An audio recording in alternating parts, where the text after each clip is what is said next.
I'm Peter Kernahan. I'm from Marling School and I'm here with Dr. Martin Wood from the University of Gloucestershire. And we're talking about Buddhism. Already in the earlier videos we've gone through the life of the Buddha and the Four Noble Truths and the texts, the Pali texts and Mahayana texts. We're looking now at the tradition of Theravada Buddhism. What does the word Theravada mean? And tell us a little bit about what the tradition is and where it came from, Martin. In Pali, I pronounce it Theravada. Theravada is perfectly acceptable as well. It is understood to be the way of the elders. It's one of the earlier schools of Buddhism, and I'm stressing that for a specific reason which we'll talk about a little bit later on. But it's one of the earliest schools of Buddhism which were entitled, perhaps somewhat derogatorily, the Hinayana, or the small vehicle. However, it has survived as Theravada down to the modern days. Its geographical spread is largely throughout Southeast Asia, Sri Lanka, Burma, Myanmar, Thailand, all of which these countries can actually trace their beginnings back to India, Third Council, Ashoka. I won't go into too much detail there. However, what it was largely, the success of Buddhism in these areas was largely down to the endorsement and the adoption of Buddhism by the ruling elite, as it were. So, for example, in Thailand, the king became known as the Dharma Raja, the protector of the Dharma and the Sasana, the Buddhist tradition. And as such, the canonical texts, the integrity of the Sangha, the orthodoxy, the doctrinal purity, the hierarchical So it's wrong to say this is orthodox Buddhism, this is the original Buddhism, to equate Buddhism with Theravada? I'm not going to suggest at this point that orthodox is a particularly helpful term to use. However, I would say that Theravada Buddhism is very, very conservative doctrinally. And it is considered that very, very little has changed since its inception. However, maybe if I talk a little bit more about exactly what the key understandings of Theravada are. They conceive salvation, liberation as it were, as the eradication of greed, the eradication of hatred, of delusion. They don't suggest that this is a closed possibility. It is open to everybody. But it is ultimately, this liberation is for Theravadins the only thing that's worth attaining. And that actually brings it into contrast with later Buddhist. What do Buddhist scholars like Gombrich say about Theravada? This question of orthodoxy that we came up with. I mean, prior to the development of the Theravada tradition, there was anything between 16 and 18 different other Buddhist traditions which were in existence. For example, the Pagladavadins.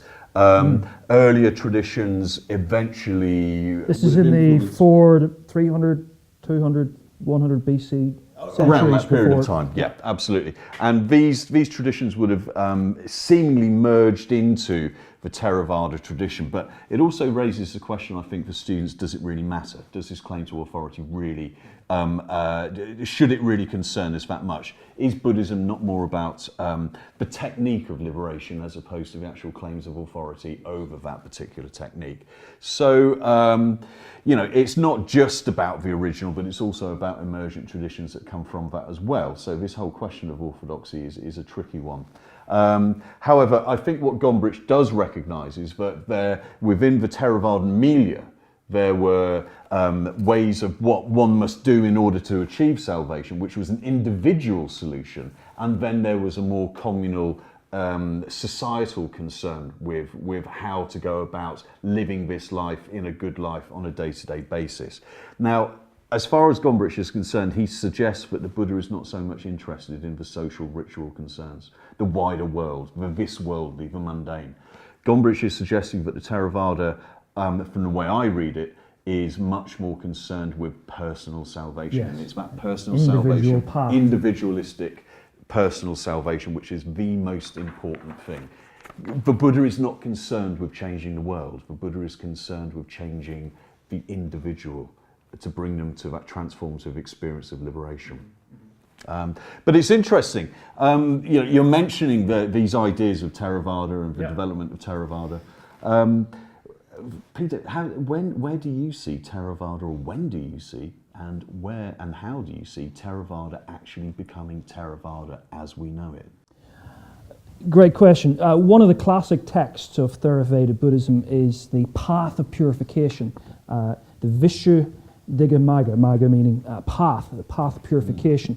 It's a 5th century text by this Buddhist author who is called Bodhichartra Buddhaghosa. So Buddhaghosa, for start, was this monk who had various tests. There's great stories about him.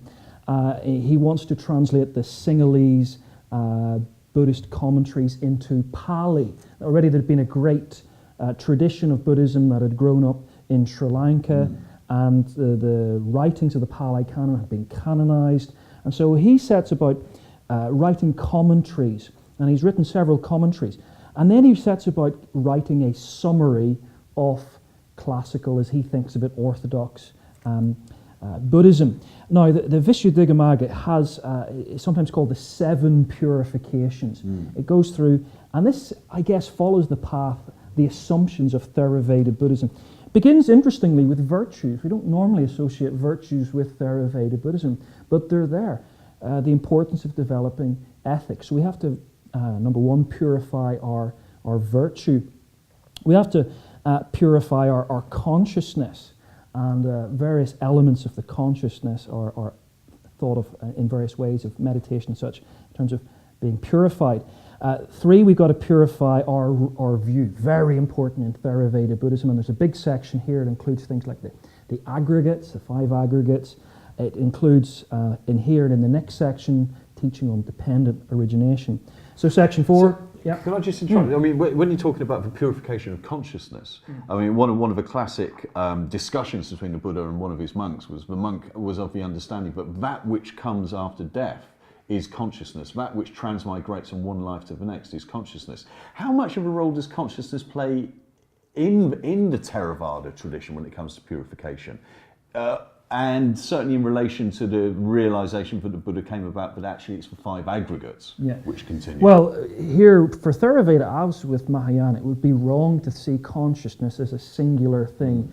And in the text, he describes a collection of consciousnesses: the eye gate, the ear gate, the nose gate, the mouth gate. Okay. These are sources of consciousness. We're getting deep into the Abhidhamma, his interpretation of the advanced teaching in the Pali Canon.